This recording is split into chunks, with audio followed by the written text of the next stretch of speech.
tezanîn piştî 14 sal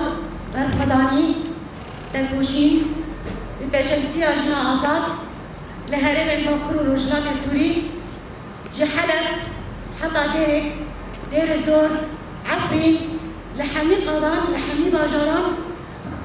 li hemî pêkhatiyan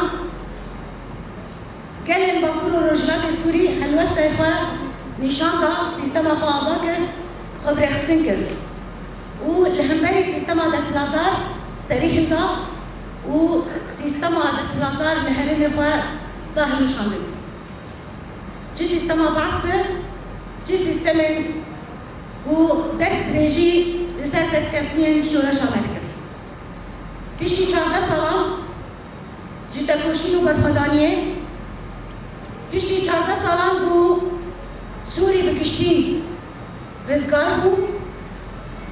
şoreşa Sûrî wekî dibêjin bi ser ket bi hilweşandina rejîma behs. Gelên Sûrî giştî bi hêviyekê nêz dibûn ku Sûriya pêşeroj, Sûriyekî nû bi hemî gelan, bi îrada jin, bi vîna û hebûna hemî pêkhatî û çandên bû di nava herêmê de di nava Sûrî dîcê xwe dikirin. Lê bixabin ji hatina rêveberiya bû demkîya bû Şam bi rêve dibe, heta vê kerîgê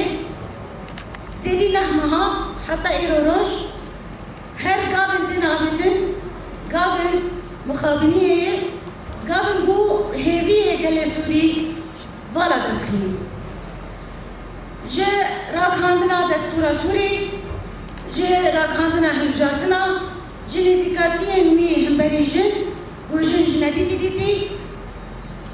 û di aynê wextê de ki êrişî gelan dikir.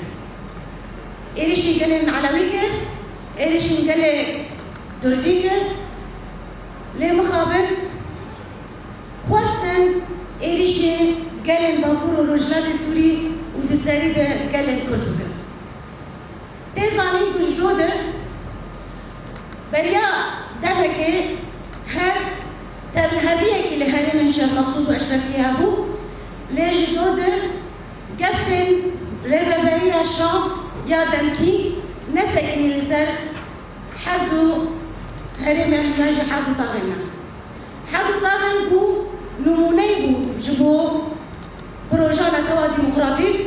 numûne bû ji bo jiyana azad, îrada jin. Îroj em wekî jinên li Bakur û Rojhilatê Sûrî bi hemî pêkhateyên xwe di pêşengtiya tevgera Kongrasar em van êrişa şermezar dikin û van gefa jî rexne dikin û bang dikin li civaka navbetewî bû li hemberî van gefan, li hemberî van nêzîkatiyan, li hemberî van êrişa bû gelan hedef digirin, helwestekî cidî bêdayî ji bo van geftên û êrişên rêveberiya nû ya Şam ya demkî helwest bêdayî. Îdî besa çavkirtinekî bû ji vê rêveberiya hanê tê dîtin û çi qese bi pêkirin kir, çi qese gel çewusandin, çi ber avê bi, çi herêmên Durzîya bi, îro dixwazin li herêmên me jî van gefa van êrişa berdewam bikin. Lê ber av xwe ji zanibin, tiştê bû di herêmên Sûrî dibû, heger ber avê bi, heger li ser gelên Durzî bi, heger di hundirê Sûrî xwe de bi, wê nikaribe li ser îrada gelê me bidişînin. Gelê ku karî bû gelek komplo, gelek hewildan vala derxînin, bi pêk bike, bi îrada xwe, bi bîna xwe,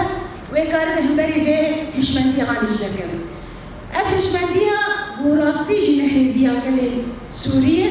ev hişmendiya bû ne pirrengiyê berxwe dibînin, ne îrada jin dibînin, wê nikaribe bi vê hişmendiyê jî her ber Sûriyekî nû, Sûriyekî demokrat, Sûriyekî pirrengî nenavendî. Sûriyekî û hêviya hemî gelan. Ji bo wê helwestê me jî ev in, wekî tevgerên jin bû wê berxwedaniya me her berdewam bin, wê ti kes nikaribe vîna me bişkînin, em ê bi helwest û slogana xwe ya berxwedan jiyane herin yani يعني شورش أخوة هر بردوام بكن داو أم دستكفتين خوا بپاريزن و أم يري ندن تكسي بو دستكفتين ما بچه بسينن جبو أجل